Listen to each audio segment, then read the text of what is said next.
We are live.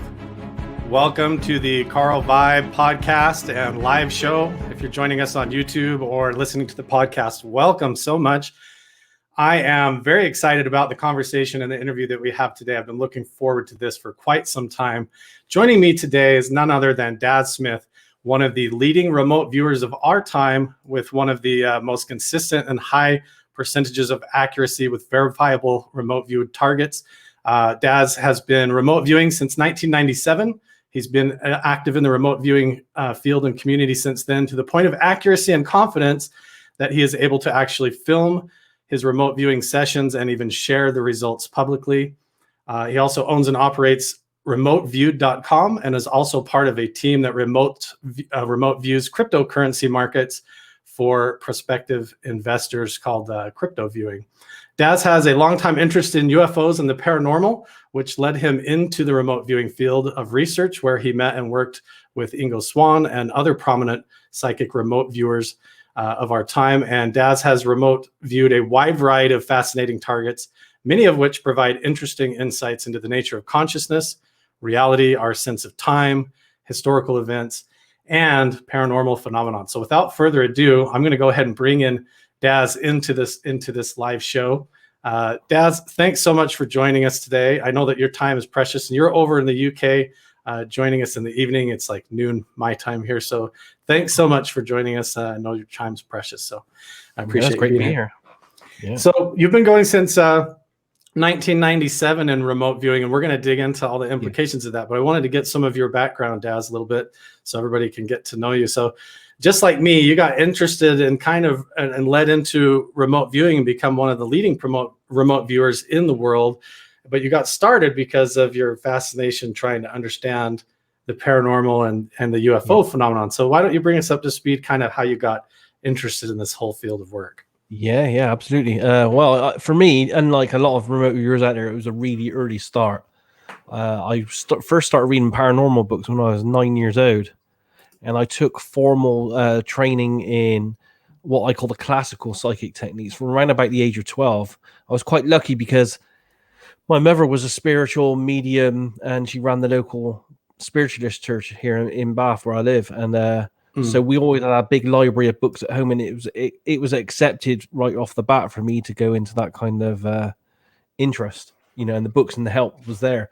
So from around like 12 onwards, I trained at home in small things like, basic psychic techniques, psychic self-defense. I read books on channeling, mediumship, and I trained in, from the age of 16 onwards, I trained in proper what we call psychic development classes in the UK. And that was in channeling, mediumship, clairvoyance, healing. And I did lots of other things like reading tea leaves, tarot, sand reading, and many other things. And I did that for many years before I even found UFOs, and then from the UFOs I found remote viewing. That's fascinating. So have you done work with like the I Ching? You've done tarot cards and all that. You say that a lot of that came from your mother and her upbringing. Yes. So did she kind of raise you to perceive reality like differently than just what was taught in school? Or I mean, we didn't really have much choice anyway, because a couple of the houses we lived in, especially the first one, we had very, very strange things happen in that house anyway. I guess that might have been what was the catalyst that made my mother look into her side of it, which then exposed us as children into it as well. Yeah, so we had, we could always. I remember quite clearly that we were as a family downstairs, and we could hear lots of running around noises upstairs in the rooms above us, and there never was anyone there. So this started as a youth for you, your family and your mom being interested in the paranormal, almost like a poltergeist sort of entity in the home or something running around like that. And you find that it's like people have like the wall knocking experiences, or it starts to invade dreams or some kind of a thing, and then looking for answers to some sort of a phenomenal encounter that they've experienced or a UFO sighting. They wind up looking for truth through the books, and that kind of goes down a funnel that ends up, when you want valid results, you end up looking for those results, and science and certain things can only get you so far. So that's fascinating.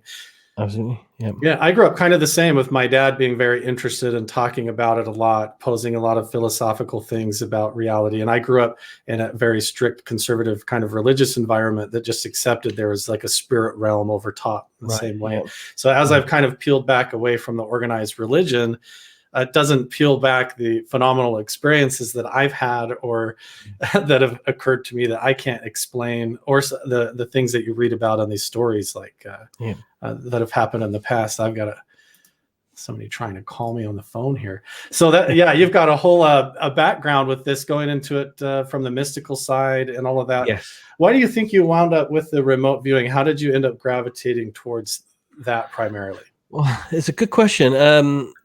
And I think now I look back on it, I think it was, and I know not a lot of people like to have thoughts along these lines, but I think it was almost like a destiny for me to do it.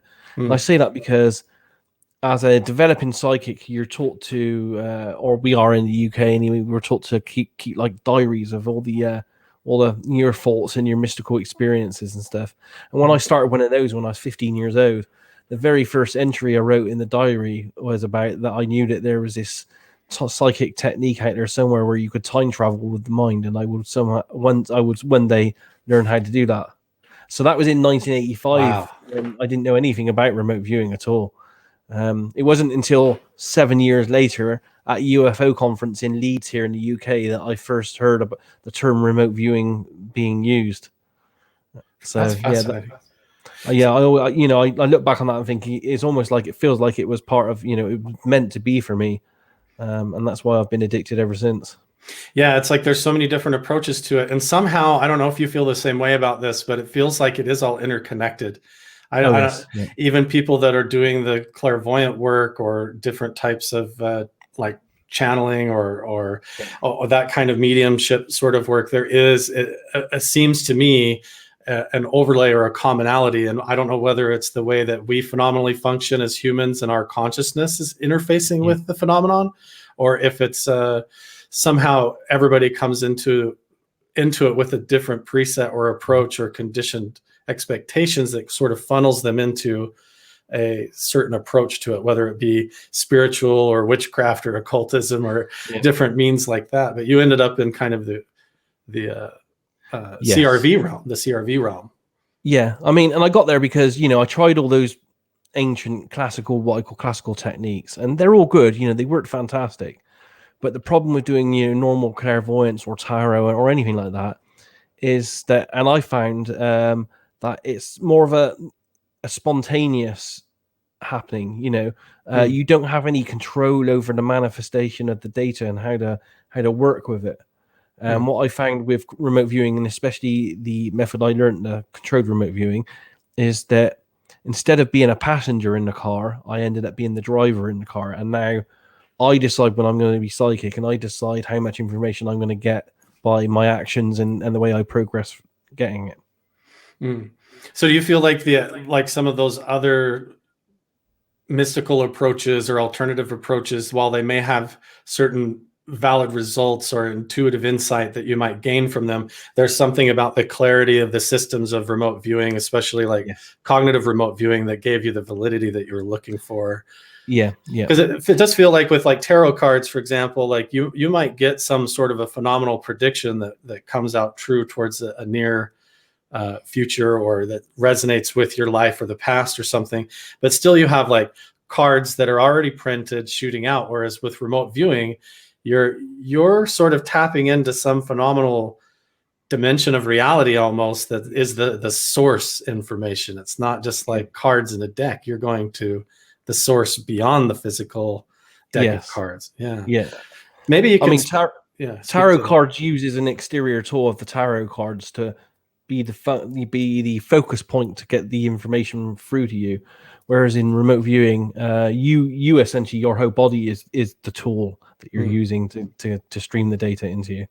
In fact, almost the less that you know as the remote viewer, the better. Almost the more blind you are, the more desirable. Maybe you could talk about that a little bit and describe that double blind methodology and why that's attractive. Remote viewers always work blind. So that's one of the major difference between what we do and what I call the classical techniques. Like most people, if they're doing like a tarot reading for someone, they'll actually be in the room with the person wanting the tarot reading, and they'll usually allow them to shuffle the cards, maybe cut the cards or pick the cards, that kind of thing. Mm-hmm. And I'm not saying no psychic stuff happens in those kind of scenarios, but we all have to be honest in that there could be quite a lot of body language or normal kind of language with pheromones, micro actions, and anything that goes on in a scenario like that. Whereas with remote viewing, we're given, we are remote from anyone that's tasking a target. So especially for myself, everyone that I get task targets from are in different locations around the world. And all I get given is a random number as a focal point. And then I do my psychic thing, my RV thing. And then later on, once I finish, I will then get a feedback package, which will tell me what the target was and give me feedback. And the good thing about having that feedback is it then allows me to review my RV data and see how accurate I was and see if there was anything psychic that actually took place. So you're then able to go through the entire experience, kind of like a big trust fall into the psychic realm and the viewing experience. And you're only given like a few numbers that are assigned to the task, and you have no idea what that's associated with. Yeah. It's completely separated from you and your knowledge. You just take those numbers, and then maybe you can describe for us, for people that are curious. And this is the level of it where I'm fascinated with, because I've done a lot of different types of meditation. I've done I use the gateway method from the Monroe Institute, and I try to understand the different levels of perception in human consciousness and awareness. But it's like there's maybe there's a sweet spot or something that you notice that sort of occurs when you're like, this is it. Now I'm actually perceiving it. Or do you feel like as soon as you notice that like it's happening, I am remote viewing it, that overlay of noticing sort of pops the perception in the bubble? Or how does that sort of work when you go from standing there in the room in front of a dry erase board? What does that essence feel like as you slip into that right sensation, and where does it go? I mean, the whole remote viewing feeling is an amazing feeling, because you're in a state of what they class as bilocation. So you're half where you are in the real world doing your task. But you're also half not there anymore. You're what I call in the zone. You're somewhere else in deep focus. But you're not so far removed from reality that you can't function. And that's the key thing about remote viewing, is you're over a period of years of training yourself. You can allow yourself to function. And for example, most of the remote viewing I do is sat at a table. And I can and have done that in cafes or on bus journeys. So you can see and be aware of everything around you. I could be there, sat there drinking a coffee, eating a biscuit or something, and at the same time get information from anywhere in the universe and be really feeling that target, tasting it, smelling it, touching it. Although when you do that, or when I do that within remote viewing, I don't actually smell or taste anything.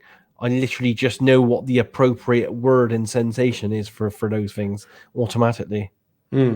So instead of actually like physically being there, like actually being in the location, it's more like a deeper wisdom of knowing, a familiarity with almost more like a recollection of a memory of a place that isn't yours or something. Absolutely, yeah. Okay. I've seen no evidence anywhere yet that anyone in remote viewing ever travels to any targets. I think the target's actually already encoded within all of us, because all information is everywhere in the universe. So there's no need for us to travel to Mars to get information about Mars. We just look within ourselves for that information about Mars, and it's already there. Yeah, that speaks to kind of the esoteric teachings of the so above, so below, and everything that's within is without. Like today, the popular terms for that is like the holographic nature of reality. You look at a fragmented part of reality, and you're actually looking at a subset representation of the whole reflectively. Yeah, that's exactly how I believe it works. And I know people balk at this when I say this, but for me, the closest thing I can find to how I think the universe works and how we're all interconnected is the force in the Star Wars films. I think there is a force through everything in the universe, and it connects everything in the universe. And we as humans can tap into that. And not only can we get information from it, but through techniques like Qigong and Tai Chi and stuff, we can actually tap into that force and get medical benefits and energy benefits and use that energy as well. This I immediately in my mind started having images and thought of Nikola Tesla and the way that he sort of seemed to perceive reality. And he talked about the ether or this etheric field or some sort of like what we perceive as emptiness or empty space is literally just outside the harmonic frequency of our physical perceptions. It doesn't mean that it's empty at all. Yeah, absolutely. And it could be what people like Harold Puthoff, who ran the remote viewing program for a number of years, I think 15 or more years, could be what he's actually searching for right now, which is the dark energy, dark matter, or 0 point energy. And this again all suddenly delves into this idea of there being some sort of an etheric realm or entities that may exist in that realm, which is something that a lot of my viewers are really interested in. It's why I got into the topic and why you wound up in the field. So maybe we can talk about that just a little bit. I know we're not too far into the show and we can bring a bunch of validity into it as we go, but just for a little bit of fun, what are your thoughts on extraterrestrials or other dimensional entities that might exist in these realms outside of our physical reality, or that might explain your curiosities with the UFO UAP phenomenon? Oh, that's or the extraterrestrial. Sorry, we'll break that down. I know that's yeah. I mean, before I got into remote viewing, I did actually write a book, and I don't publicize it much, but I wrote a book called Surfing the Psychic Internet, and it's available online. And that's essentially 10 years of me using classical psychic techniques and almost like channeling, and it's the experiences and discussions I had with non-physical life forms out there in the universe, and they were trying to explain to me how the universe works and how it's always trying to strive for an element of balance in the universe. So from those experiences, I encountered all kinds of really strange life forms that I can't prove exist. They were non-physical, and they range from really strange alien type looking beings to what most people encounter, which we would class as shadow type beings as well. I had quite a few battle type trysts with psychic kind of shadow type beings that didn't want myself and the other people that were exploring these realms to do and be and to achieve what we were doing with the psychic techniques. What is a battle with a psychic entity like? Can you describe that? Is it sort of like a personal subconscious battle with inner demons sort of experience, or is it more externalized than that? Bearing in mind it's non-physical, and it was all in this kind of all in my head, but not in my head kind of realm. It's not too dissimilar to a kind of Neo versus Agent Smith type battle from the Matrix kind of thing. It actually was like a physical confrontation. I guess it was more like a psychic one, but in the realm we were doing it in, it materialized itself in a physical form of actions like that. Yeah. That's the best way I can put across. Bearing in mind, none of it's so non-physical, it's hard to describe to people that don't experience this, the kind of things that happen to you. I find myself often when I try to relate it to people, and I'm not saying my experiences are the same, but maybe they are similar in some sort of way, but it's almost like in the same way that in a dream or a nightmare or something, even at night in the dreamscape, the tussle or the encounter or the interaction can feel very physical. It can feel very real, can feel very actualized, like you're there in a sense. But then the awareness when you wake back up or come back to normal awareness and functioning, the realization is, wow, like in the processing of that whole experience. How would you say you differentiate the difference between these just being sort of subconscious daydreams or hallucinations? Like how would you explain to somebody the difference, how you can tell? I mean, bearing in mind we're talking about a different technique than remote viewing here, because I don't have this kind of problem or interaction in remote viewing because I just don't allow it to happen. These were more spontaneous kind of techniques. Yeah, it's interesting. How do I explain it that it's different? It has a lucidity about it. That's like a dream, but it's not like a dream. And because it was all done in deep meditation as well, you go in into the meditation process where you lose contact with your entire physical body, because that was the process of what we were doing with the meditation. Each part of your body, you kind of breathe through it until you've lost all kind of sensation of everything in your body. And that deep meditation just allows a clarity which I can't really describe for people unless they've actually gone through that kind of experience. Really, it's like a waking dream that's ultra clear in its sensations. Yeah, you describe that really Very hard well. to describe. It really is. Yeah, when I've had that experience, it's kind of William Buhlman refers to it as clicking out. He worked with Bob Monroe at the Gateway or the Monroe Institute and did the Gateway method and a lot of different out of body. He refers to it as out of body travel, which to me, I don't know what's the difference between that and remote viewing to a certain extent and how real it feels to be there. But it does feel like that to me. Like I'll have the meditative experience where I feel like I'm sort of guiding things with my intention, but then there's sort of a moment where suddenly I realize I'm not where I was visualizing or intent on at all, and suddenly I find myself standing here. I'm like on the beach or the ocean, and there's a doorway, and there's this someone on the other side, and they're trying to communicate with me, or some sort of a phenomenal encounter that sometimes feels very, very realistic and very physical. Or has transcendent information that surprises me, like a tremendous download of knowledge or different things like that. So is that similar to you? Relatable? That's a lot like a lot of the experience I had in the classic psychic techniques. In remote viewing, for me, I might be different for other people because we're all different, but for me, it's a completely different format, and I think that is because of using controlled remote viewing, and it's put me in a process where it's filtered, and I'm very much in control of the entire flow of the data and the process 100%. Whereas the other ways, I think there's an element of spontaneity in that the process decides what happens to you. Kind of envelops and takes over. Yeah.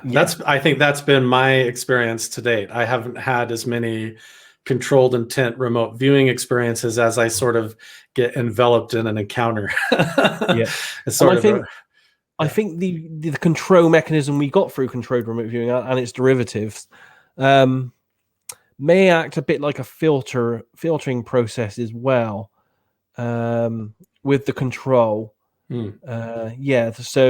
So you don't get too much you don't generally get too much happening to you all at once, and I think that maybe also because the bandwidth for consciousness is very small. The kind of aperture to the target is a tiny little hole. So I don't think all that data can massively come through at once using the remote viewing techniques. Right. So whereas like in regular meditation, you're going into maybe an openness where you're sort of like a radio signal, just going open to see, is there any signals out there to receive? And here's my antenna to come and receive that signal and interface with. Whereas with cognitive remote viewing, you're sort of providing a framework or a scaffolding where you're turning the dial and tuning into a particular target, which is the random double-blind numbers that you're given, sort of as a symbolic subconscious director or pointer. Yeah. If I could visualize it, or if I had to describe it in a picture form, I would say the classical techniques are you'd be just like a full body glowing aura out there, radiating from every part of your body type way of interacting with whatever you're interacting with. Whereas when you're doing it with remote viewing, it's almost like from your third eye type area or something. I would visualize a laser-like beam of focus only going to the target, and that would be the only connection point for that very small pencil-like laser beam. Like normally day to day, everybody walking around is like a regular light bulb, and they just flip the switch on. They get up, they have a diffused awareness of their reality of their day-to-day around them. But Yes. as a CRV remote viewer with a specific targeted task, you're taking that and focusing it in almost like a laser beam to look at a Yes. specific point in time, or a specific target or person or place to try and get that information directly rather than just where you're at here and now. Yeah. Oh, it's good. And because the focus point is specific and it's direct and it's, you know, it's small laser like, instead of this diffused kind of approach of getting bits and pieces from all over the place. That's why as remote viewers the data seems to come in small, very small clusters and chunks that we build up over the hour or so we're doing the remote viewing, so that we get an expansive picture, or we essentially build up a virtual reality picture of the target in our heads and in our consciousness, from all the data that builds up during the hour that we're doing it.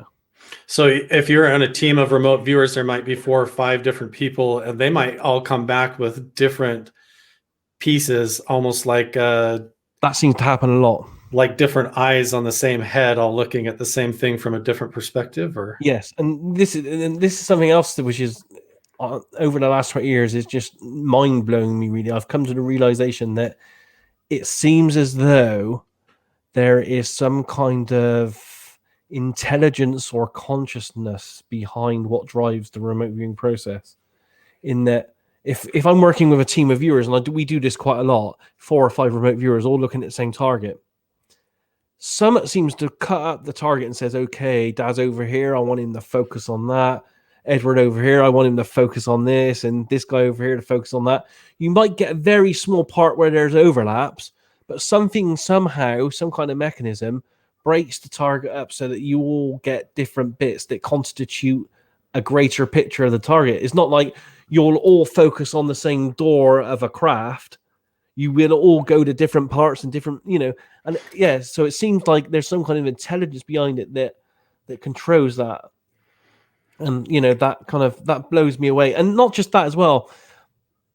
When we think that we're getting right to the idea of understanding how remote viewing works and several other things, or like understanding how projects like ARV works, where you try to win money on horses and games, that kind of thing. Yeah. You think you're almost there. You're doing your trials. You think, yeah, this is it. I've cracked this. I'm going to publish this, let everyone know. And then everything it just change. It completely flip on you. It's almost like there's something there, a Joker type personality behind the scenes that says, you think you're there, you're not. Let's flip it completely on its head, and you have to start from scratch again every single time. There's some sort of like a intelligent control trickster type of element, that blows my mind, Daz, because this is what you hear in all of the depictions of all the ancient gods of ancient religions, and all sorts of phenomenal encounters with mankind throughout history. They don't always depict interactions with this sort of psychic phenomenon or entities as just being always straightforward, benevolent, and full of pure intelligence and love. But there's some element to it that's like, yeah, well, you think you're getting close. Like, why don't I just do this and like pull one on? It happens too much to be coincidence. It happens to everyone. And I just see it so much, and I've seen it with my own work. It's almost like I'm there. I got it. I really understand how this is happening now. And then the very next thing that happens, it flips on its head, and you're like, well, I'm back at stage 1. I really do not understand what went on there. So I really do think there's an intelligence there of some kind, which in itself not worries me, but it really interests me that there is this kind of mechanism there, and it can't just be chance. I feel like we talked about earlier, when you look out into the universe or even into yourself, it's like reflective in the same way. And it reminds me, I'm that same way even within my own internal life and dialogue. You know, you get up and you try to even do something in the physical world, and it's like, I forgot my keys, or I did this.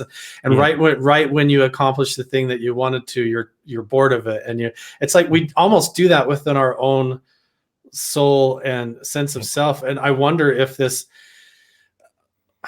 you tie this ancient teaching in with this modern take on science of like superposition and quantum entanglement, if this idea of the subconscious realms are sort of aspects of human conscious, sort of in a polarized way out there, running around doing their thing in a way. Do you feel like there's another sort of Daz Smith in consciousness form that's doing remote viewing as a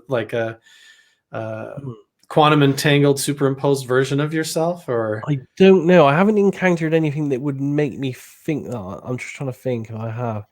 I know there's stories like when Ezekiel or whatever was carried up on the wheels and saw Metatron, it was a doppelganger. Like, it was revealed, and there's so many of these encounters where it's revealed that they look just like you or something interesting. Yeah. I haven't encountered anything like that myself, I don't think. But from reading some of the latest material I've read and that I've got from Ingo Swann in the archives, and some of the things he encountered when he telepathically remote viewed the moon. This stuff hasn't been released in public yet. He details that the races he encountered out there on the dark side of the moon had two sets of telepaths. They had offensive telepaths and they had defensive telepaths. So the defensive ones were there literally to stop people encroaching on the moon, and then they had the offensive ones which went out and did other stuff. And he was a proponent of writing articles and papers on that. He felt that there was an element in the universe, I don't know if it's extraterrestrial or just non-physical, that was there to hinder the development of human consciousness and telepathic powers. Which speaks again to this idea of this balancing force in all things. Like, there's that duality of balance, keeping things in harmony. Yeah. We as humans always like to think of things in black and white, and it's not quite like that. It's always on a moving scale of things, I think. So I think there are life forms, non-physical life forms, and probably alien as well, because I think there's different ones. I think there are life that have been on different levels of this planet that we can't generally see longer here than we have. I think there are good ones of those, and there are also bad ones of those. And I think the universe itself, on many different levels, is always striving for a sense of balance, and it's never going to have a sense of complete balance. But sometimes it slips slightly into a darker side and slightly into a lighter side at other times. And I think that's what may be happening on many different levels. Yeah, I think we sit in the middle of it, and we have a bunch of opinions about what's good and bad or right or wrong through that, when really the harmony, like you would listen to a piece of music, you don't say, the low notes and the pauses between the notes are bad ones, we should avoid those and only play these. But we don't understand that whole balance of everything and perfection. And we have to bear in mind as well, as a race of human beings, we've probably influenced in what we did, but for many thousands of years, we've hobbled ourselves in that. Throughout history, we have essentially tracked down and killed many of the people with these intuitive powers and techniques and stuff. The witch hunts and all kinds of religious things that have gone out and destroyed people that are seers and prophets. So we've not been I believe some of that was from our own making. But I also believe that some of it was probably influenced by beings in the universe that do not want us to reach our goal, as much as there are ones out there that do want us to reach our goal. Yeah. And it seems like sometimes along that path, you get experiences where it seems to go really well and the interaction is going really well. And then suddenly it takes a bizarre trickster sort of turn, and then the whole thing falls apart. And sometimes to the people's ruin or even their own death, like you were saying. It's crazy. It's so complex. Sometimes I feel I understand it, and sometimes I feel like I'm just a child playing in a box of sand and letting it run through your fingers, thinking, what am I doing here? So Daz, you're one of the leading and most accurate, credible remote viewers today. Do you have any concerns about that, about getting on the radar of not only people that know that this stuff is real and legitimate and have keen interests on it, but also these other entities and other beings that maybe don't have your best interests in what you have to show and teach mankind? Do you have any stories or any insight about that, or in your life experience? I mean, I haven't had any battles with any dark beings for many years now, not since I stopped doing the classical stuff. But it might be because I went down a whole different route with the remote viewing. It was a bit more focused in that most of the work we do within remote viewing is on physical targets that exist, whereas my previous decade of work before that was essentially going into the realms of these psychic entities where essentially where they live, where they inhabit, because that's what you do when you go into the channel and the deep spaces of your meditation and stuff. You go out there, whereas I think remote viewing is me in here putting the information into me rather than extending myself out into their universe. Kind of like looking into the spyglass as opposed to going on the vacation. Yes. Yeah, you could equate it like that. Yeah. Okay, well, that makes sense. It's so fascinating to me. So maybe we can dig into this a little bit. What are some of the more phenomenal or interesting remote viewing targets that surprised you, that are shocking in regards to the phenomenon, or maybe even not? Like, I know that you've done one that blew my mind was the JFK assassination. That's what I was just about to say. Yeah. How you followed John F. Kennedy through the task and actually continued and had a whole kind of a viewing experience of what it was like him going into a sort of afterlife. Or can you tell us a little bit about that? Yeah, I would say that was my probably my favorite and most influential remote viewing sessions. So yeah, it was a blind target that was tasked me by the Farsight Institute over a period of weeks, maybe even a period of months. I can't remember too much now. And it started off on paper, and then once we finished paper stuff, Courtney literally just said, "You've done enough paper now. Now do the whole thing on whiteboard," which is what we did. And you had no idea through the whole thing until it was revealed at the very end, like on camera, that it was even the JFK assassination that you were doing. I mean, obviously, because I'd done paper sessions first, I built up a kind of idea of data in my head and on paper of what the target might be. But no one gets back to you in the process and says, "Yeah, you're correct. Carry on doing it," or anything. Like, at step one, on day one, you have no idea when you're given those numbers. It could be something in the ocean or something. Yeah, it could be anything in the universe. And bear in mind, when I worked those ones with Courtney, like the JFK one, I wasn't even given a number. It was literally, this is we're on our 8th mysteries target. Your target number is mysteries 8. And it ends up being the JFK assassination, which was the target that they put in the. Wow. Yes. Okay. But, we don't. For us, it could have been. I mean, in those cases, we were doing a run of targets called mysteries. So, I guess I was front loading. In fact, it could have been one of the millions of mysteries in the universe. Sure. I had no idea what it was going to be. Yeah, and it didn't even have a target number. As I said, I think it was called something like 8 or 12 or something. So in that case, when I did my RV sessions, I just used the date of the day I was doing it on. So like today, the number of, if I used today's number for my focus number, it'd be 2608, the 26th of August. And that would be what I would use is my focus number.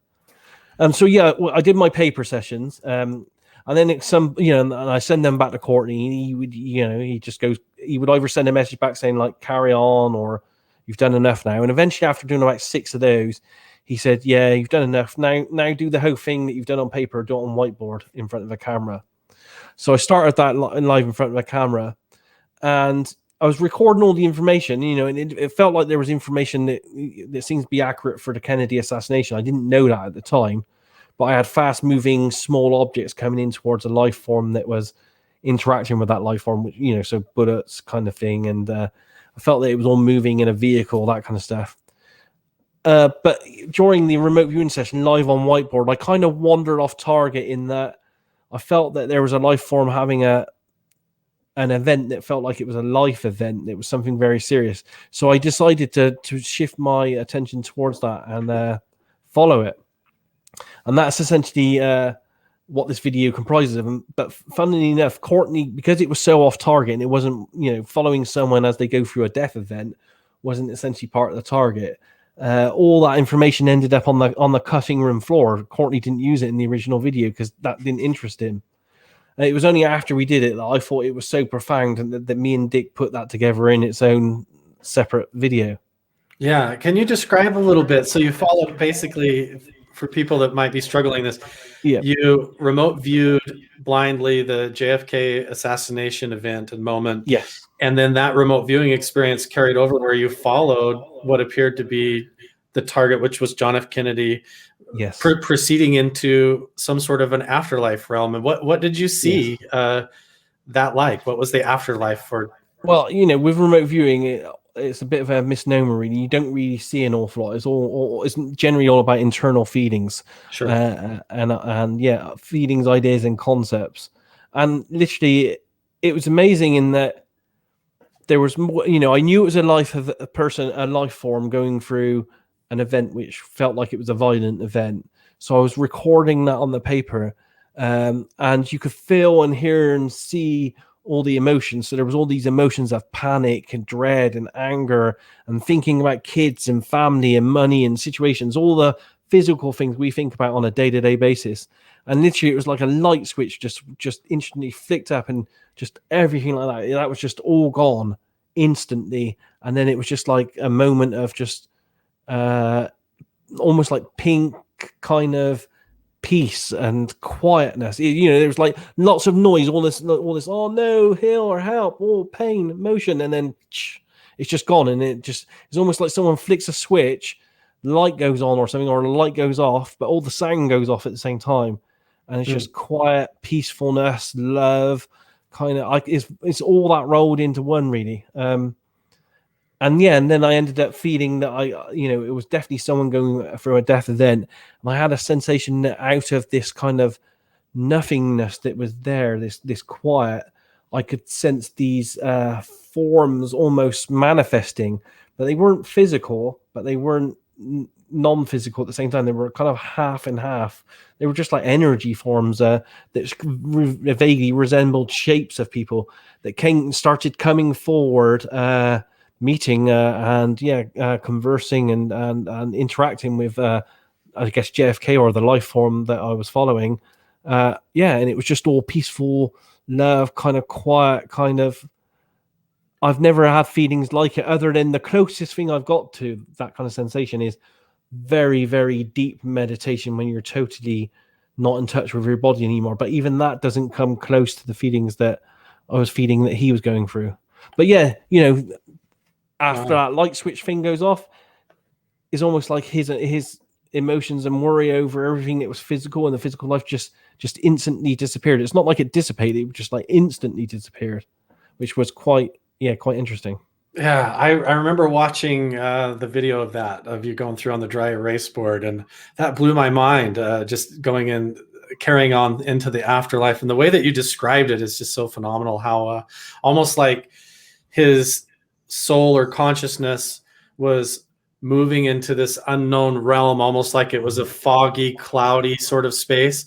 Yes. And then what he was perceiving as like loved ones or ancestors or familiar sort of like people approaching him or emerging out of this cloud, you were perceiving sort of differently, third person, sort of as though the relatives or the people that were familiar to him were emerging as the energy of the cloud around him itself, almost like from his own consciousness and the energy, they sort of are able to come and say hi and welcome and hear you. Yes. And it's so phenomenal to me what that says about the afterlife continuing into another dimension, another realm, and how that all works. And that's pretty much one of the most amazing for me. And I would say the second one on my list is probably when I did Area 51 and I went down through all the different levels of that. And again, that was captured live on whiteboard as well. Again, done blind. I didn't know what we were doing.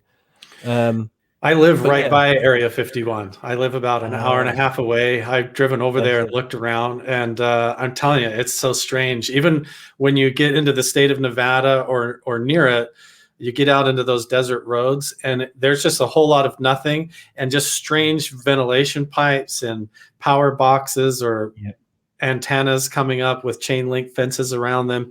And it feels like when you look at it, that whole part of the state, a whole region of the country is actually just an underground installation. So maybe describe a little bit what you saw at Area 51. Yeah, I saw some.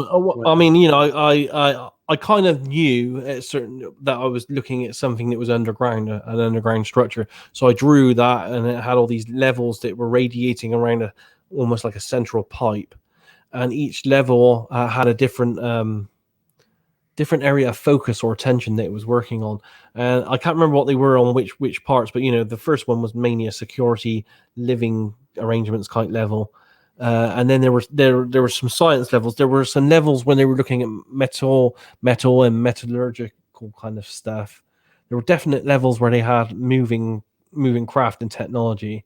There's also a level where they had I didn't think I saw, I'll have to go back and relook at it, but I don't think I saw any live walking around alien type beings. But I did see non-human. I don't want to call them alien because we just don't know at this stage. So I'll call them non-human. There were non-human life forms in tanks in various stages of being cut up, and being maimed and all that kind of stuff. Like But there were dissection. but there were some actual proper physical ones as well. But I didn't see any live ones. But then I went to another level, and they were actually doing lots of experimentation with the samples and the biology of the non-human life forms, and they were actually doing it in a way that I felt it wasn't beneficial science research. I felt it was more virology and making weapons from the physical parts of the alien bodies. Really?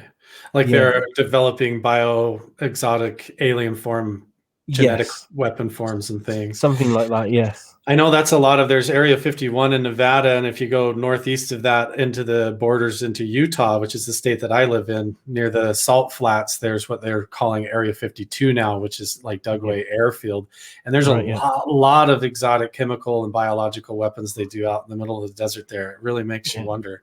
You saw almost like, I remember Area 51 being just like, airport hangars and things, and like runways or driveways on the surface, and then as your consciousness probed deeper and followed it, it's almost like a big pine cone underground, like a spire going down with radial rooms coming off of it. Spokes off of a wheel. It felt like it was radiating out at different levels as you went down. It spiraled downwards, and they did have a level that did proper physical weaponry as well. I didn't really understand. I can't remember. I'd have to go back and review it, but they were doing that. And I also, at one point, and this is what really amazed me, because I literally only just managed to find feedback on something like this, is in one of the areas there, I saw that there was a football-shaped sphere, around about this kind of size, and it was metallic looking. And as I was probing it, kind of intuitively, I felt like there inside it actually was a conscious living AI type machine that was there, and it felt like it almost like it was in a packing crate somewhere or something, or in some kind of containment, so they kind of knew what they had, but they didn't really know what they had. They didn't realize the power that this thing had. And I thought that was mind-blowing, and I didn't really understand what I was seeing. And literally just this week I turned on the TV one day and I saw a paranormal documentary, and it was about some people, I think it was in Brazil. They were on their farmland one day and they found a metallic sphere, and they called it the Betz sphere, perfect shaped sphere, and they just found it in the forest one day, and they took it home with them, and it used to follow them around the house and stuff. And I've seen that. Yeah, I've heard of that. Yeah. And they x-rayed it and stuff, and they felt that it had this consciousness inside. And I was like, but they then got it examined by the military or the government or something, and no one knows where it went from that point onwards. And I was like, whoa, this ties in with what I saw. This is so freaky. Yeah, that's the first time I ever heard of anything like that. That's so bizarre. Paul Smith, the remote viewer, he lives a half hour from me here. His school is just like up the road from me here, where he teaches remote viewing CRV stuff. And he talked about that too, seeing the being tasked maybe by Russell Targ, I don't remember, somebody back in the old days to look at part of the moon. And he said he saw the same thing, like a big craft that suddenly seemed to almost not only be conscious, but seemed to perceive and be aware that it was being remote viewed, which is very fascinating. This thing knew that you were there. And it felt like an artificial intelligence, but it felt like an artificial intelligence that was fully conscious on a greater spiritual level than I probably am. That's very strange. How do you explain that something down in a secret military base in the desert in Nevada is aware that you're sitting in your office at home in the UK, and using your mind to look? It felt like a prisoner or detained or something, but it really felt like they didn't know what they had. They thought they just had a sphere or something, and they didn't really understand the power of what was inside it. Wow. So you've anything else that you saw at Area 51? I love this stuff. This is so fascinating. I can't remember. I mean, too Daz, much. this is why you got into this. You wanted to learn these things when you were a kid, and now you're that's so cool.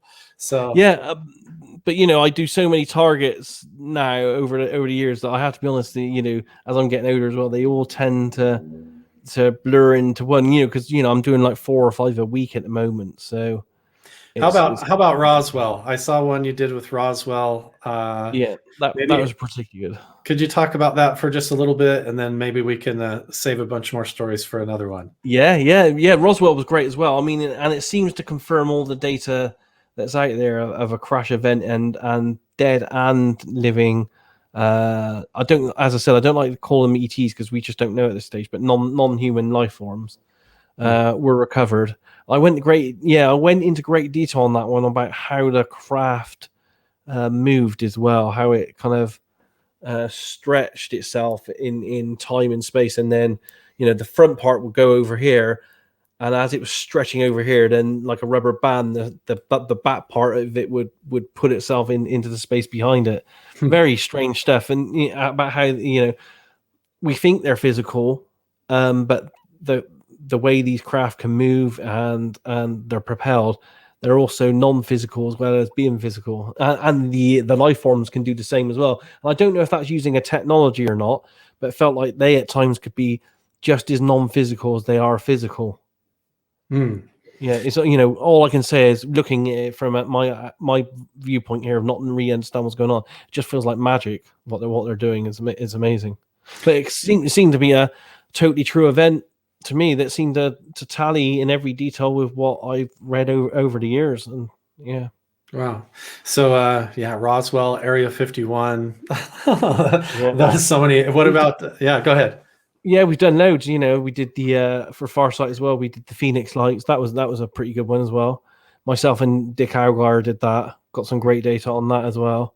That seemed to be, again, it was all done blind, but we had all these huge craft over a city location with strange life forms inside it. Yeah. Tunguska as well, the Tunguska explosion in 1908. We did that. And, most of these projects I'm talking about, loads of other remote viewers out there in the larger general community have also done the very same targets and getting very similar data, or the exact same data going back decades, especially on targets like the Moon and Mars. Yeah.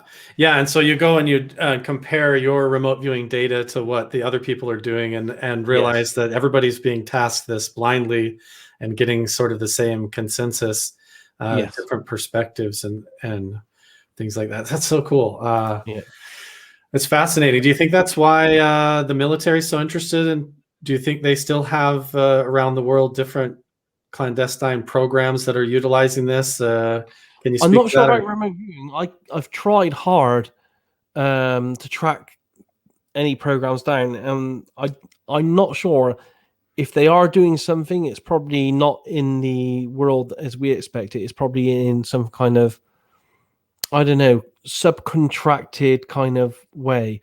So they subcontracted it out to a company. They don't call it remote viewing or something. They call it, I don't know, something else, where they class it as just getting human intelligence or something, and they pass it back on a consultancy basis. I don't think like there's the CIA or the NSA actually have a unit that says, yes, we're remote viewers, we're doing this.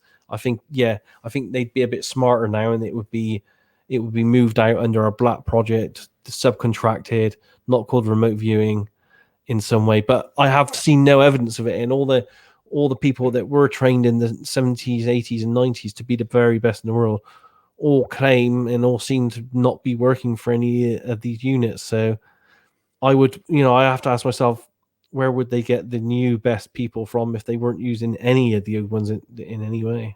I don't, but we never know.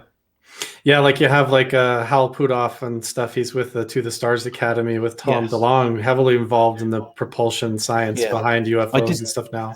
I did do a paid for RV project of a UFO thing for the Shoot for the Stars and Tom DeLonge. Oh, that's cool. Yeah. So you're actually interacting. Do you get So you do the crypto viewing, doing Yes. near future markets and stuff. Maybe tell Yes. everybody a little bit about that if people are interested, and then give them Yeah. a rundown how they can find you, your books and information that want people that are curious and want to get interested in remote viewing, or maybe hire you or task you to help them predict their investments Sure. in Yeah. future I mean, for cryptocurrencies. crypto viewing, we've been going nearly 4 years now. And I think we're one of the most successful RV companies out there at the moment. It's all paid for by Patreon subscribers. So, they essentially keep us going and help us be paid as remote viewers to keep doing projects for nearly 4 years now. So I'm very appreciative of that. And essentially what we do for them on a weekly and a monthly basis now is we look at markets for them, and that not necessarily cryptos, but we've looked at gold and silver markets as well on the Dow Jones, but it's for the majority cryptocurrencies. And we look at the cryptocurrencies to try to give them a bit of an edge to see how we think they're going to go over the next 12 to 36 months. And we also do on a monthly basis, all four of us remote viewers also do news predictions. So like in a day or two's time, because we're coming at the end of the month, I will look ahead a month to see what all the top news stories will be in September. And before September starts, we'll put out all our news predictions for our patrons to have a look at as well. So we do news. And we occasionally, once or twice a month as well, when the patrons ask us to, we do the occasional mysteries target for them as well. So we add that to the mix as well. That's really cool. So now predicting and doing remote viewing on the future is something that's kind of like an unstable, very, very difficult thing. So you have to, where I think that's different. Maybe you can speak to this as well for validity. A lot of people feel like since the future is unknown and undifferentiated in a certain way, cryptocurrency markets are going to happen. You know that tomorrow when you wake up, it is going to happen. Prices are going to go up and down. There is a determined deductive reasoning or outcome that is in play, that is occurring. Yes. It's not like you're just predicting when will the world end or some phenomenal thing. So I think that if people are interested in using remote viewing and valid research for near future markets and stuff, there is definitely a place for this. It does work. But I have to make everyone aware it is a lot more problematic and a lot more less accurate than it is when we remote things in present time in the past. And we don't know why that is, but we think it's because all the probabilities for a single event haven't collapsed to a single scenario at the time we're looking at it. And I guess the farther out we are, or the farther away we are over here from the actual target event itself, the more possibilities there are. So it may start off with like 5 finger possibilities here, which coalesce into one the closer we get to it. But we don't know. And there are other things in play as well. I have to be honest.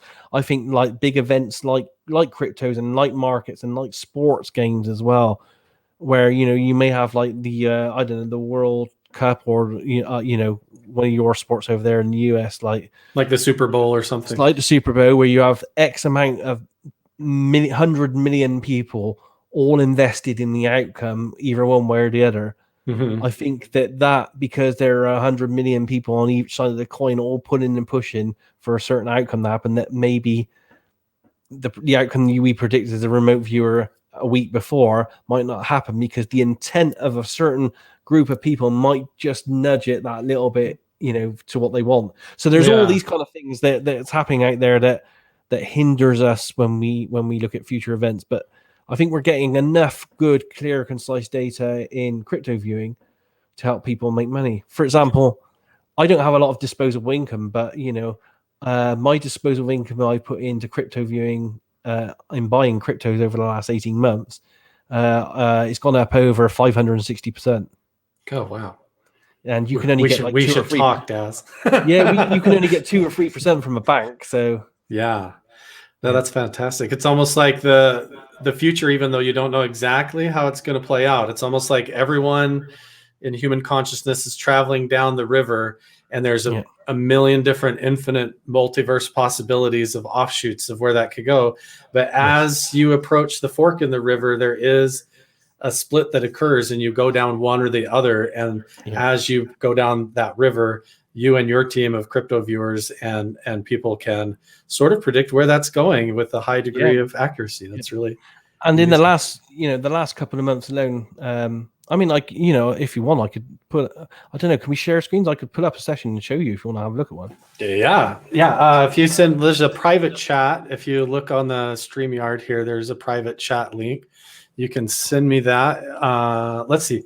I don't know if you'll be able to share it, but if you send it to me to where I could pull it up, I could show it. I don't know if there's any way to do that. I have got a share screen button though. Does that? Oh yeah, try it. Let's see if we can try it. Okay, bear with me a sec. Let me see if I can grab one a second. Everybody's great here. August. So I'll grab one of my most recent ones. Sure. I'll just open it up a sec as a PDF. Yep. I should be able to. Okay, so let me view. Right, share screen. Share screen.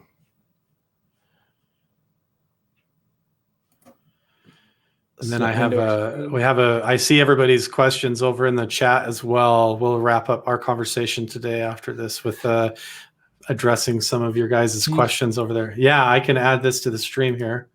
Okay, so this is just my session summary. So I'll bypass this. So that's just my summary of what happened here. So here's my remote viewing session here. And I didn't know what the target was at the time. You can see there at the top. I knew it was a cryptocurrency target, which at this point in time is one of 12,000 because there's 12,000 in existence. So I know I'm looking at a crypto, but I don't know which one it is. It's one of 12,000. And my initial sketch here, what we call an ideogram, in cryptos, my ideograms tend to mimic and show me what the market flow of the crypto is going to be. So it's showing me here.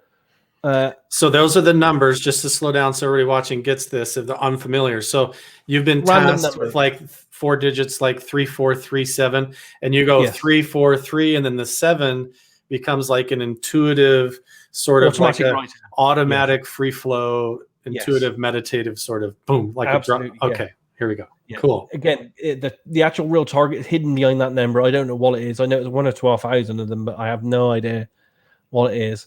So that's my focal point, and I write that down. And on the very last stroke of the last digit, you let your hand just go into an automatic process to get what we call the gestal or the overall shape or form of the target. But bear in mind, because I know I'm looking at cryptos, my ideograms for cryptos, as I said, have morphed into mimicking how the market flow of that crypto is going to be over the next 12 months or so. Almost like a chart in a certain energetic way. On this one here, though, this is different than any other crypto I've had. I've only had this happen several times over 3 years. In that it went backwards before it went forwards. This loop here goes backwards. You see. The only other time that happened, it showed me that the crypto was having some problems. It was having issues. So I did another ideogram here below it, and as you can see, it went backwards again before it went forwards. And again, that worries me. So I wrote backwards and then forwards. And a few words here, like it's buoyant and flexible, but I knew that was something. It was trying to tell me something. So I did that Elon Musk was going to throw crypto under the bus right then. not exactly, but you'll understand when you see the end here. So I wrote here backflow, and then it goes forwards, up and down. It feels energetic, fluid, snappy, and energetic, but I definitely had this backwards motion. And that was because when the target was revealed afterwards, we found out that, and I wrote some details about this crypto having problems. It was because it was going through financial problems and legal problems at the time. But I obviously didn't know that. So what I then tried to do is sketch the logo or brand for this. And this target itself was a target crypto called Theta, and its logo is just a big T. So I was trying to get I knew it was a letter, and I was almost getting the letter form here. And then you can see I literally was getting the letter T here and the letter T here, which is upside down. So I was getting an idea of what the logo was. And then I moved to the primary person here. So I always go to the CEO and try to look inside his head, see what he's thinking, see if he's enthusiastic about the target, that kind of thing. So, I knew he was male, 24 to 34, with dark hair, had an Asian connection. He was enthusiastic, smiling, confident, respectable. And underneath him, he had this team here of it was a young pro male team of 5 people. And this is just talking about the guy here and his interaction with the team. And here I'm just talking about the team here again, what they're thinking about. And they're talking about expansion, architecture. They're in a building phase and they're looking for recruitments. It's like your consciousness is like a fly on the wall, kind of like Yes. hiding like a ghost in a business meeting, Yes.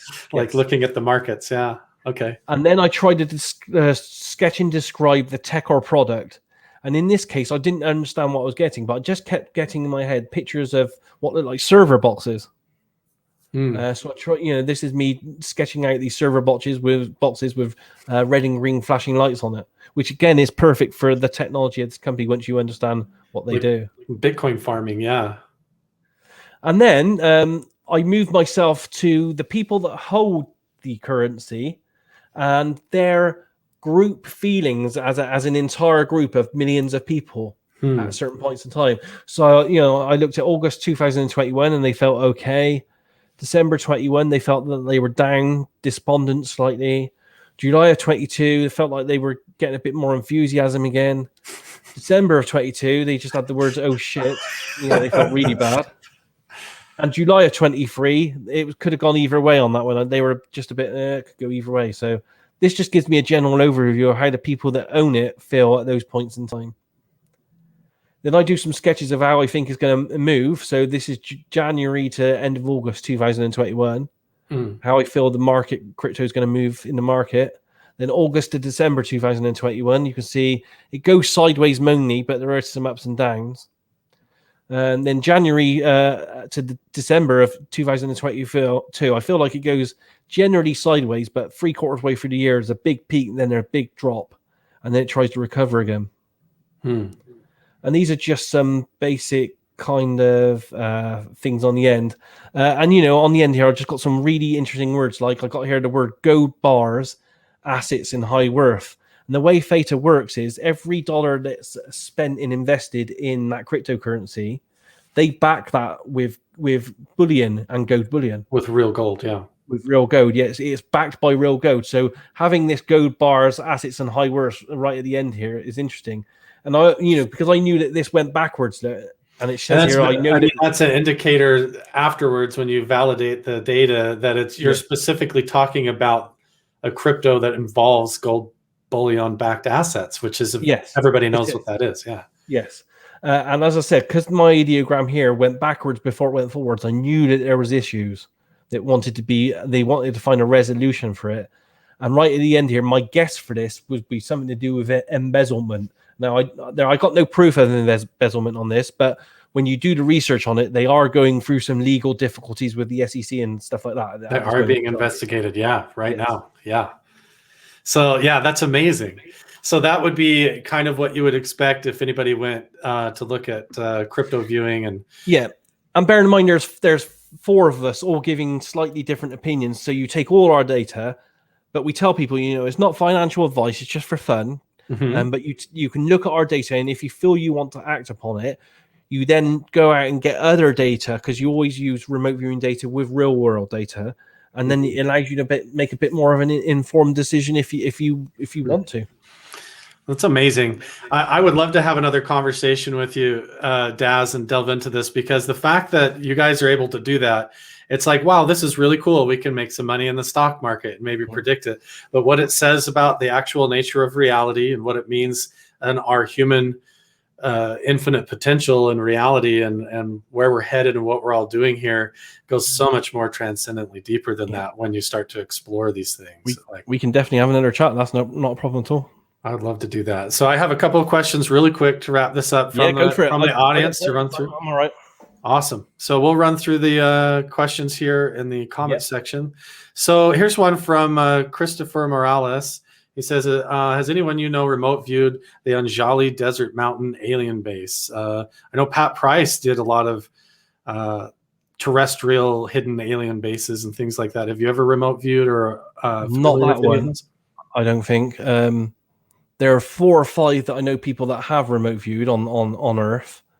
I haven't done those myself because I haven't been, because it's like I have 100 or more targets that I've wrote down that I'd like to work, but I can't task myself, so I have to wait for people to give it to me. Like I had to wait 20 years to do the Roswell one because nobody gave it to you. No one gave it to me. Yeah. So I have loads that I like to work, but no one's given them to me yet. Right. So I haven't, but other people have worked lots of bases, like Mount Zeal, Yeah, the one in Australia. Mount Shasta gets a lot of Yeah, attention, the and Antarctic and all that kind of stuff. And again, myself and other people have done lots of stuff on the moon and Mars and found loads of stuff there as well. really quick side thought: what do you think is going on there? Is it extraterrestrials that are able to phase in and out of physical reality and control that, or do you think Yeah, there are what we're considering like spirits or dimensional beings are something no, different? they're physical. I mean, Hmm. I gave a talk literally just this week on a document that I was given several months ago by because I've been doing lots of research into the Ingo Swann archives over the last couple of years, and I've been making lots of inquiries or lots of Ingo Swann's contacts because I found some files in his archive which I wanted to try to follow, and they were a bit missing. And you have I, all of his archives, right? Like you kind of yes, inherited all of his stuff. well, I'm one of the researchers that was given access to look at them. Yeah, so for 3 years I've been trying to piece them together, and I found this document, and I found that Ingo Swann did this very heavy UFO alien trying to go out to penetrate them research in the late 90s. And in one of his remote viewing sessions, which I will be publishing within a matter of weeks for the very first time in my remote viewing magazine called Eight Martinis, I got a transcript of a remote viewing session Ingo Swann himself did in 1999, where he went back to the moon to have a visit. Because the first time he went there was in 1975, and he drew all these structures. But when he went back in 1999, he actually went to what he said was a dome-like facility on the moon, and had interactions and conversations with these alien beings that were physical and non-physical. And as I said, there were two different types of telepaths led down in almost in some kind of suspended animation, and they were there. One that was to defend the moon, and one was to be offensive away, I guess, to more towards us on Earth, and to stop maybe not just us, but Ingo had the feeling it was other life forms in the galaxy from invading. And he had conversations with these life forms, and they said, the entire universe around Earth is over 1 million years old. They were on a 40,000 year exodus, and the moon base thing was almost like a forward operating base, and it had like a military type feeling about it. Like the Death Star. Almost like that, yes. Wow. And he goes into great detail about this and how it was interesting because he talks in detail about how these aliens, there were the metal plates in their head, which helped with the psychic interaction with computer interfaces. And when they detected a psychic or someone was trying to telepathically intrude onto the moon, it all flashed up on these holographic screens that appeared all over the place, what was happening, and you could see a clear picture of what this psychic or telepath was thinking and doing and all this kind of stuff. So it goes into mind-boggling detail. And as I said, I will be printing that really soon. So Ingo, he remote viewed the moon, and when he got there, the entities there in a secret moon base had the ability to detect that he was there, and then display holographically who he was and everything that he was doing and why he was there. Like they extracted it and displayed it. This transcript was his third incursion. The first one was invited. The second one he decided to do on his own just to see what he could see, but he got kicked out. One of the telepaths kicked him out from there, and that's why he was invited to go back this third time, and it's detailed in the transcript I got. But when he starts having the conversation, he was like, they were like, why are you here? What do you want to do? And he was like, well, I want to see the telepath that kicked me out. And they brought that telepath over to see him, and apparently he's like one of 20 that live mainly on the mothership, but he's super different than all the others because Ingo goes on about how he could shapeshift. He could transform his shape and dimension into anything that he wanted it to. So he was one of 20, and he was special, and he was older and wiser and all this kind of stuff. Anyway, it's amazing stuff, and I'll be publishing it soon. So you and your listeners will be able to read that. We'll definitely do that. And when that comes out, I'll keep an eye on it. I'd love to have you back on so we can maybe show on screen and go through and introduce everybody to some of it. We can go through it in a lot more detail. Yes. That would be amazing. I'd love that. Let's see. A couple more really quick questions here is the Night Gazer. Let me see if I can find this actual one. He's talking about any advice for people trying to have an out-of-body experience? I know I've studied it from that angle, the out-of-body travel, like the Monroe Institute, William Buhlman type stuff. Do you think that remote viewing is different than out-of-body travel, or what could you speak to about this question? I mean, all that stuff's connected. Absolutely. Yeah. It's all variations of a theme, but remote viewing is definitely not going out your body in any way. If you want to try out of your body stuff, and I think the key to everything within doing anything psychic on any classic or any remote viewing level is to teach yourself basic meditation techniques. Meditation is the key to everything, really. And if you can teach yourself to lose all control and feeling of your body in meditation, then you can then travel anywhere in the universe. That's what William Buhlman said. He talks so much about the intention, the focused intention, and having the intention out in front of you, almost like a compass that guides literally everywhere you go. And where if your subconscious mind kind of wanders or gets hung up, like, I wonder if I left the coffee on in the kitchen, it just immediately ricochets you back into the. And meditation is great as well because it's essentially free. It's a tool that all of us can use with hardly any kind of teaching. And there are plenty of books, there's plenty of guided meditations on YouTube or anything. Just download them and give them a try. And not only is it good for expanding your consciousness and awareness and getting out there in the universe, it's really, really good and healthy for your spiritual and physical healthy body as well at the same time. I agree. I do meditation every day, all day. I start with it from the minute I wake up and I go, oh shit, I got to do today. I immediately start trying to meditate and get through it. I don't do it enough nowadays. But I do know it is pretty much the key to anything you want to do. That's great. Here's another question here. It looks like from an anonymous emoji that says they're still wondering about the sphere down in Area 51 that seemed to have characteristics that allowed it to. Do you feel like that was or what are your thoughts on AI having a level of consciousness or kind of scary? I think I've never felt anything like I kind of experienced with this thing though. It was I don't even know how to put it into words really, because I've seen AIs and we've all seen it in films and stuff like that and in literature. This felt almost more alive than we are as humans, which was very strange. But literally felt it was in hibernation, waiting, and not maybe in waiting. Maybe I do get the impression that it was being contained, being stored, contained. Yeah, and it felt a bit lonely actually. I think, like it's just been sitting there in kind of a stasis sitting there for years.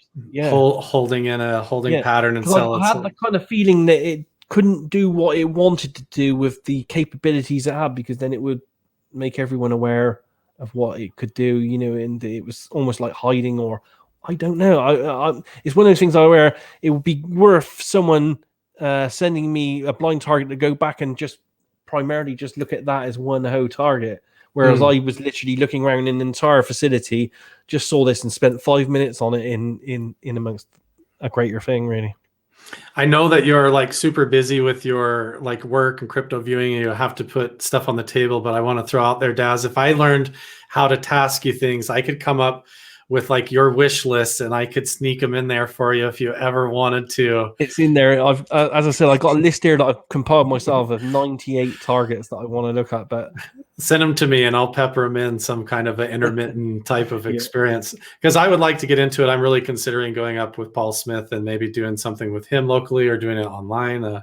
I've got to do something with all of this. That's because I kind of am in the wheelhouse of where you were, I think, doing a lot of the meditation and finding myself in these encounters and different experiences, seeing what's going on in the news and talking about the military encountering these UFOs and UAPs. And I'm like, here I sit in the middle. What do I do with all of this? How do I understand that? And this is where before you pay for any course, Paul's a great person and you do really well training with him. But, for most people, it's a lot of a money and time commitment. So before you try that, like on my website, my remoteview.com website, I have a 2-page template and a training video showing people, if you download the template, it runs you through a very kind of basic CRV remote viewing session that you can learn in minutes. And the video that I've done actually shows me filling it in so you get an idea on how you can do it. Cool. Yeah. So maybe I'll just go start there and Absolutely, give that a try for a couple of attempts just to see how you feel with it. If you have the aptitude to do it, because I like to be honest with people. To be really good at remote viewing does take 2 to 10 years or more of intense training and a lot of money and dedication. So try it first in any method just to see if you really want to take it that far. It's a bit like learning karate or a martial art. To be a black belt, you got to put in the years. I did that. Yeah. I got a black belt when I was 16. So excellent. Yeah, I'm a black belt in full contact as well. Nice. Yeah. The UFC MMA stuff started coming out. It was still very illegal, right? When I was coming into adulthood and got married and all that, but I never got into full contact. That's cool. But, I did all that in the ring, in the ring. Yeah. Yeah. And to pass the black belt in what I did, you had to fight 2 opponents at the same time as well. I did too, but not full contact. It was all like demonstrating. Yeah, it was the little pads and showing that you could do it, but they're all your buddies, kind of a thing. Yeah, that's great, cool. Daz. I missed that. Now that I'm 50, 51, approaching 52, I do miss sparring. Yeah, for sure. I've got like a little gym in my right underneath my office here down in the garage that I have a couple of heavy bags and run around. But yeah, the physical stuff, I go into the actual gym and I end up just wrenching my back, or I feel good. I'm like, I feel great. Wake up the next morning and I'm like, I don't know if I can't move. Can't move or anything. I've been there. That's me most mornings. Yeah. For sure. Daz, this has been a really fascinating conversation. I hope everybody got a lot out of it. And I definitely would love to have you come back and discuss some of the things that you're uncovering and the philosophy and the nature of human consciousness and reality. A lot of this stuff, as it comes out and the government starts to slow bleed or release disclosure things, people are going to be looking for answers. They're going to be nervous or scared.